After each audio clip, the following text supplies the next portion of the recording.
Hi guys, welcome back. Thank you so much for being here. It's so greatly appreciated, truly is. Before we get started, let me give you my usual disclaimer. This video is for educational purposes only. Please do not take what I say as fact. Please always do your own research and come to your own conclusions.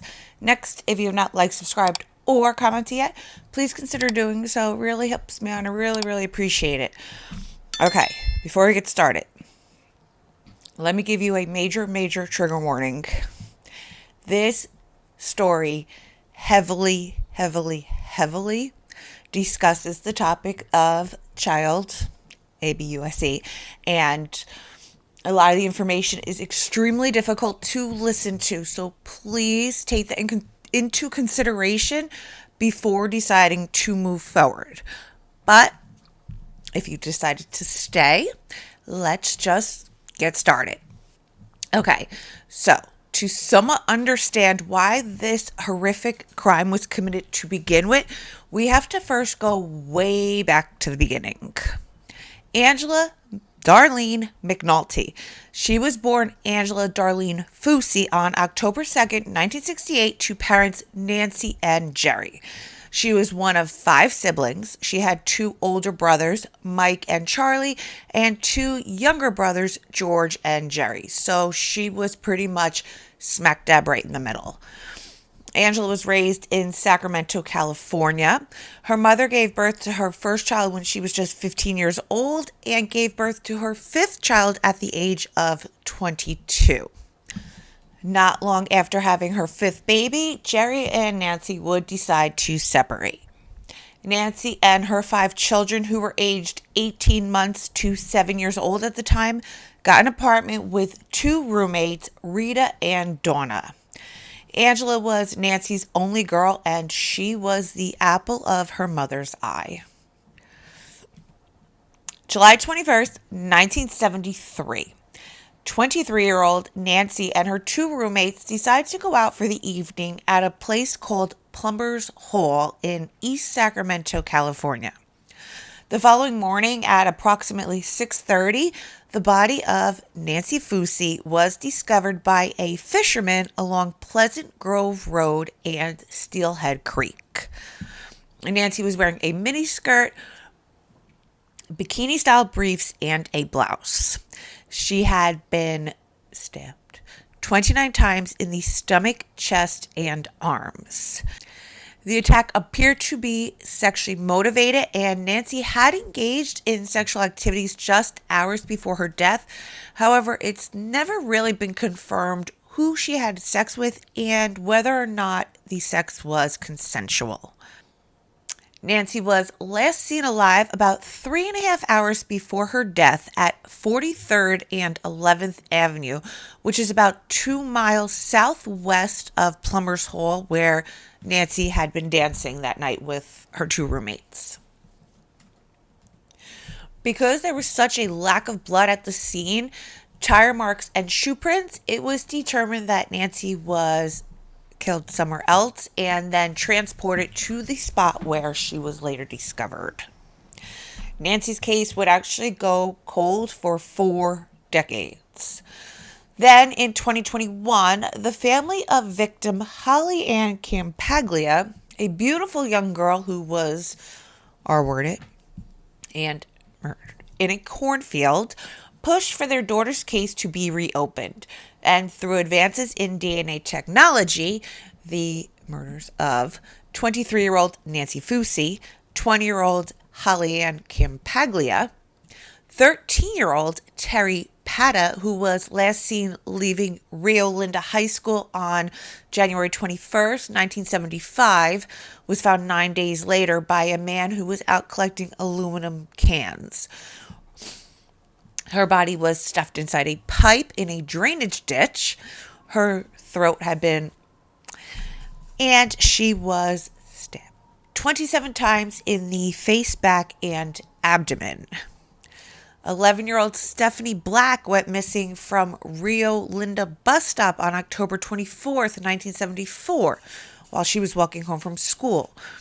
Her school books would be found abandoned on the street. But Stephanie wouldn't be found until November 11th, 1974, by two 16-year-old boys who were out rabbit hunting. She was found just 5 miles away from her home. And 9-year-old Catherine Harlan, who was abducted on March 7th, 1979, while she was walking to her bus stop. She would be found 4 days later, less than a mile from her home, by fishermen in a drainage ditch. He would be linked to 76-year-old Herman Lee Hobbs.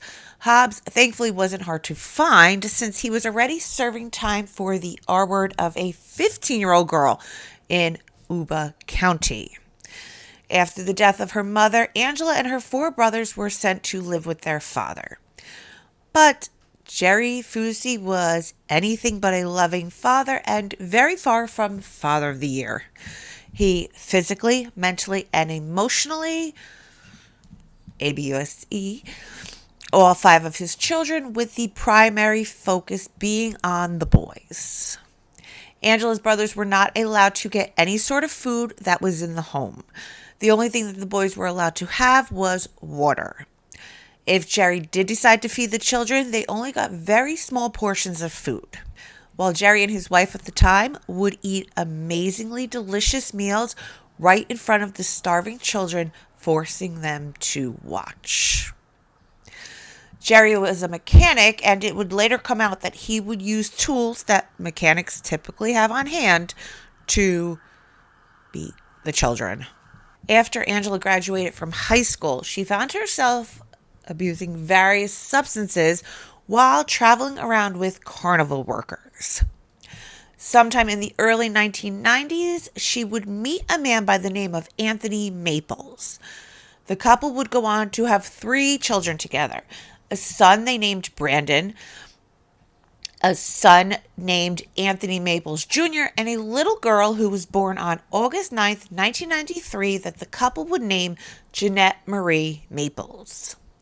A year after Jeanette was born, the couple was living in Sacramento, California.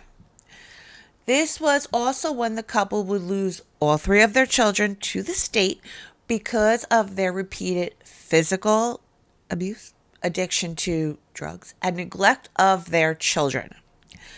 Anthony would later say that he spent a good portion of the 1990s in jail as a result of his actions. Then in 2001, when Jeanette was about 7 years old, Angela would regain custody of her. At the time, she had completed court-ordered parenting classes, and she was holding down a steady job at a dollar store. Jeanette's brothers, however, would remain in foster care. During Angela's custody hearing, the boys would write letters to the judges begging him not to make them go back to Angela's custody. They begged him to allow them to stay with their foster families, and the judge granted the boys' requests. After this, Angela would have another child, a little girl who is only referred to as P, with an unknown man. This relationship would end up going south as well. Then in 2002, Angela would meet and marry a long-haul truck driver by the name Richard McNulty, and the two would go on to have a son together that is only referred to as R. In 2005, Richard, Angela, Jeanette, and P would leave Sacramento and move to Eugene, Oregon, before rolling Jeanette into public school shortly thereafter. Former classmates of Jeanette described her as a quiet and shy girl who had dreams of becoming a chef, a librarian, or a poet. Classmates and staff members at Jeanette's school would notice other things about Jeanette as well. Things such as how extremely skinny she was, how she was always hungry, and she was always looking for food. When Jeanette would change into her gym clothes, classmates of hers would see bruises all over her arms and legs. When they would question her about them, she would claim that she'd gotten them from falling down. She would spend a lot of time in her school's library, and at the end of the school day, she would be petrified to go back home, and she would become visibly withdrawn and anxious. One classmate of hers, named Amber Davis, didn't believe Jeanette's story and pressed her for the truth. She would finally come clean to Amber about the ABUSE she was experiencing at home at the hands of her mother. Amber reported it to her mother and to school officials, who called the Department of Child Welfare Services at least twice while Jeanette was still a student of theirs. Lynn McNulty, who was Jeanette's step-grandmother, also called the Department of Child Services at least twice within a 6-month period. October 2009, one of the very few times that Lynn was allowed into the McNulty's home, she saw Jeanette standing in the kitchen facing the wall. She was emaciated and she had a split lip. When Lynn pressed her daughter-in-law about what was going on, Angela told her that she was facing the wall because she was being punished and that her lip was split because she fell. When Lynn left the house that day, she called CPS once more to report the suspected abuse. This would be the last time that Lynn would ever see Jeanette. I wasn't allowed to speak to anybody without her mom's permission. A grandmother's testimony. Lynn McNulty describes the treatment, the signs of abuse she observed months before Jeanette Maples was That she was so skinny that she didn't have anything on her. She was just skinny. And she just like wore me out for a 15-year-old. Jeanette would even attempt to seek help herself for the situation she was in. Not long after she started Cascade Middle School, she wrote a letter to school officials telling them that she was denied food, she was forced to eat hot chili peppers, and she was forced to sit on her knees for long periods of time as punishment. The Department of Child Services opened investigations into these reports, but sadly, they would fail Jeanette the same way they have failed so many other children. The social worker assigned to the case went to visit Jeanette at the home, but after gathering conflicting statements from family members and seeing that the home was well stocked with food, the social worker closed the case under unable to determine. After the visit from Child Protective Services, Angela pulled Jeanette from school and decided to homeschool her. This is an abusive parent's dream come true, because now she could do whatever she wanted to Jeanette and she wouldn't have to worry about prying eyes. Jeanette's 2 younger half-siblings, though, they were allowed to remain in school. Okay. All right, we are about to get very, very real now. So I'm going to start telling you about the suffering that Jeanette had to endure and is extremely difficult to listen to.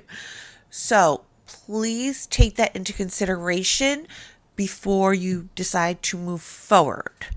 And from this point on, pretty much from now till I say goodbye, it's bad. Jeanette wasn't allowed to speak to her siblings. Angela would put locks on the kitchen cupboards to control Jeanette's eating. Jeanette was allowed far less food than the other members of the family, and in some cases, she was refused food altogether. She would be forced to watch her siblings eat at the dinner table, play video games, and watch TV. Angela also controlled what Jeanette was allowed to drink by removing the spigots from the sink, turning off the water supply, and locking the bathroom.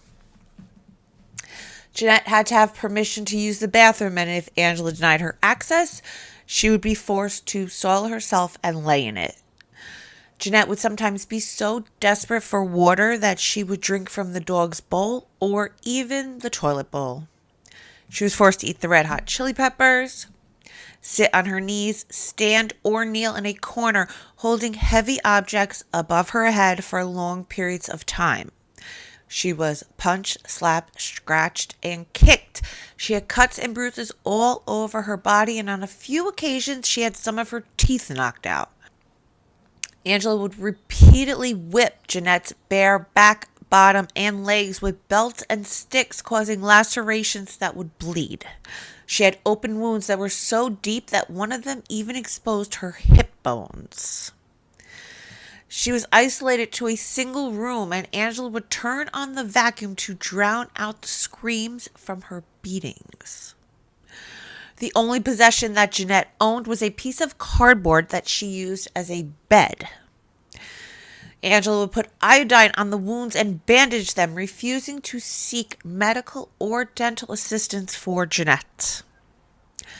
Then, in the summer of 2009, Richard suffered a heart attack, and the family decided to leave their current home on Robin Ave and move to a new home on Howard Ave. After moving into the new home, the ABUSE, torture, and starvation of Jeanette only intensified. She began to lose a more substantial amount of weight and endured some injuries that would become infected and not treated. In early December of 2009, Jeanette suffered such a bad blow to the head that she became confused and had difficulty walking and standing. December 9th, 2009, Jeanette fell asleep on the floor. When Angela went over to her, she was unresponsive. Angela and Richard picked her up and put her in an ice-cold bath to try and revive her, but that didn't work. From there, they phoned Richard's mother, who told them to call 911 immediately. When paramedics arrived, Angela was putting on a show, begging them to help save her baby. They rushed Jeanette to the hospital, where she would be pronounced dead. Because of the severity of Jeanette's injuries, infections, dehydration, and the fact that she weighed only 50 pounds, 50, and she was 15 years old, doctors were unable to pinpoint a definite cause of death. So, Jeanette's official cause of death was determined to be bleeding on the brain, septic shock, dehydration, and starvation. Richard and Angela agreed to follow officers down to the station for questioning.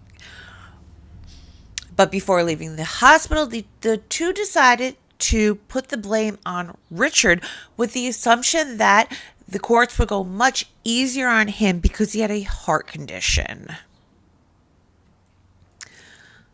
But to be fair, Richard never actually put his hands on Jeanette, but because he sat back and watched everything happen, in my eyes, he's just as guilty as she is. Once they were down at the station, the two were placed in separate interrogation rooms. Richard told officers that he spanked Jeanette, but he later admitted that it was a lie, and he came clean about the plan the two had put together in the hospital. At approximately 1 a.m., detectives began the first interview with Angela, an interview that lasted about 45 minutes. During the initial interview, Angela told detectives that Richard was the only person that spanked Jeanette and put her in timeouts.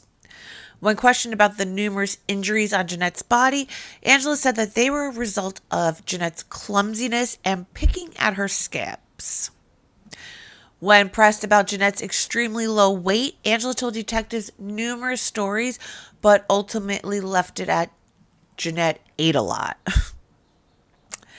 She told them the reason she turned off the water was to prevent her from drinking at night. Then, towards the end of the interview, Angela admitted to detectives that she had spanked Jeanette on the butt with a belt, but that she had only done it 3 times. She also admitted to police that some of the blood evidence in the home was a result of Jeanette being hit with the belt, which caused her scabs to open, and that she had attempted to clean up some of the evidence of Jeanette's injuries. After her first interrogation was done, detectives stood up to leave the room. It was at that point that Angela began talking to them again, so they decided to sit back down for a second interview. This time, though, detectives were coming in hard. They wanted answers, and they wanted to know what happened to this little girl. Because Angela was still only admitting to spanking Jeanette, the second interrogation lasted about 10 minutes. Detectives left the room, and they went to speak with Richard for about an hour.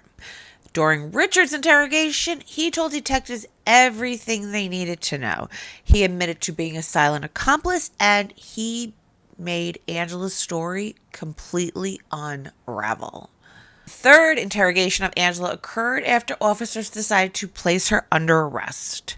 This interrogation will last approximately 20 to 30 minutes. During this interrogation, Angela admitted to a few more aspects of her behavior. She admitted to hitting Jeanette on the back and sides with belts, a yardstick, and sticks from the backyard. She also admitted to punching and scratching Jeanette in the face and kicking her over and over again. The fourth interrogation occurred about 6 hours after the third one ended. This interrogation lasted approximately 20 minutes. During this interrogation, Angela admitted to detectives that she had also whipped Jeanette's chest, legs, feet, and hands, along with admitting that she hit Jeanette so hard once that Jeanette fell backwards and hit her head on the door, getting seriously injured. Detectives executed a search warrant for both the home on Robin Ave and the home on Howard Ave. The homes were described as torture rooms. Investigators found a blood-soaked ruler with a metal edge, a blood-soaked stick, and a blood-soaked cardboard. Jeanette was made to sleep on the cardboard to avoid ruining the carpet. Inside Jeanette's bedroom, investigators found blood and flesh splattered from floor to ceiling.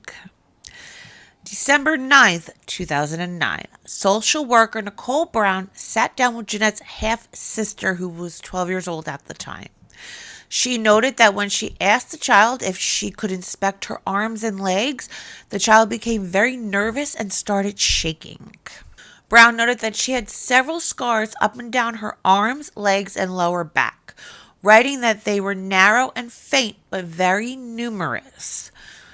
When Nicole Brown questioned the child, she was told that the scratches came from a cat. When Nicole asked how the cat was able to scratch her lower back, the child was unable to give a clear answer and began to shake. She went on to tell the caseworker, "My mom isn't going to spank us anymore. She's trying not to. She said she's just going to put us in timeouts now." Jeanette's half-brother told caseworker April Mackey that Jeanette had to go to the hospital because my mom hurt her and there was blood all over.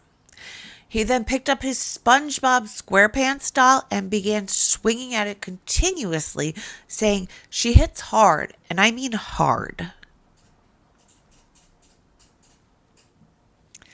December 16th, 2009, Angela and Richard McNulty were both charged with aggravated murder, and Jeanette's two half-siblings were removed from the home and placed into protective custody.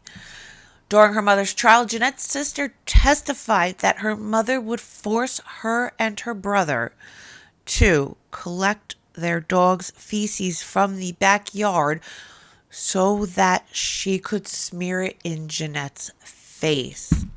Ugh, gross. Patience was Jeanette Maples' half-sister, but the 13-year-old girl said her mother treated them all very differently. Where Patience and Richard Jr. were allowed to play video games and watch TV, Jeanette was not even allowed to talk to anybody. Patience's testimony was much different than her stepfather's, Richard McNulty, who finished his testimony this morning. She says she knew what was going on, but her mother reminded them all daily what goes on in the house stays in the house. Patience is now living with a foster parent and seeing a counselor to help with her guilt and grief in all of this. February 1st, 2011, Angela pled guilty to aggravated murder.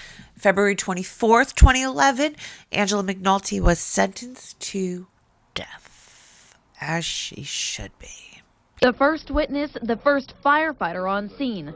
Sven Walrus testified Angela McNulty was in the driveway waiting for help, screaming, "Save my baby." Walrus says it didn't take long before he realized something was terribly wrong. Frankly, it got to a point where I felt very odd, and it was one of those feelings on the back of my neck that something was absolutely not right. And doing this for 18 years, I've never really had that feeling. And all I wanted to do was run away. The state also called the Lane County Sheriff's detective in charge of searching the McNulty home the day after Maples died. Detective Carl Wilkerson described what he saw when he opened a door to a bedroom. Looking into this room, I can only say shocking. Why? Well, it looked like a scene from a horror movie. It was my initial thought. Wilkerson says the walls and everything in the room, including a dollhouse, were covered in blood spatter. Evidence, the state argued, that coupled with the medical examiner's report indicate McAnulty hurt her daughter for months. April 24th, 2011, Richard McNulty was sentenced to life in prison with the eligibility of parole in 25 years for the role in the death of his stepdaughter. While awaiting execution, Angela will have to follow different rules from the inmates that are not on death row. She's only allowed to have one set of clothes and can only exchange them 3 times a week. She's allowed to have one knit hat and one pair of shoes. If she needs a jacket to go outside in, she must return it before going back to her cell.